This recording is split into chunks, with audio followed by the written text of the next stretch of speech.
நீங்கள் பார்த்து கொண்டிருப்பது Infornet channel, the complete news portal.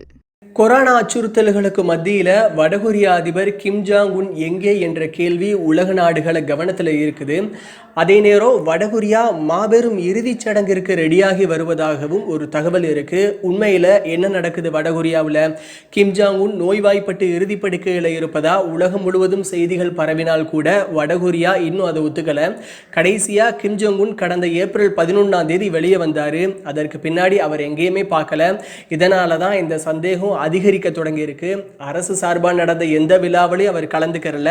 Kim Jong Un இப்படி காணாமல் போறது இது முதன்முறை இல்லைங்க.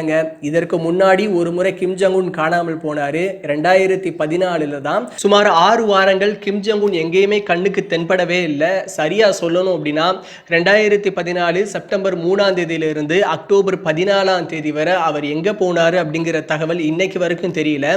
அப்போது அந்த நாட்டில் அரசு சார்பாக நிறைய விழாக்கள்லாம் நடக்க தான் செஞ்சிச்சு. அந்த விழாக்கள் அவர் கலந்துக்கிறல. கிம் ஜாங் உன் எங்கே போனாரு அப்படிங்கிற விஷயம் உலகம் ஃபுல்லா அன்னைக்கும் பேச்சா தான் இருந்துச்சு.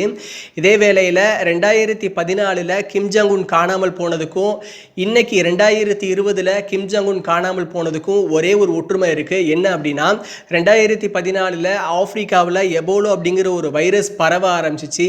அந்த வைரஸ் வடகொரியாவிலையும் வர வாய்ப்பு இருக்குது அப்படின்னு ஒரு எச்சரிக்கை விடுக்கப்பட்டுச்சு.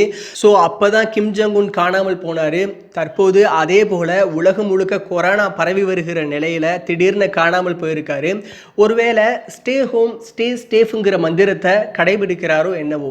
இந்த வீடியோ உங்களுக்கு பிடிச்சிருந்தா லைக் பண்ணுங்க, ஷேர் பண்ணுங்க, கமெண்ட் பண்ணுங்க. மறக்காம சப்ஸ்கிரைப் பண்ணுங்க. பக்கத்துல இருக்க பெல் ஐகானை கிளிக் பண்ணுங்க.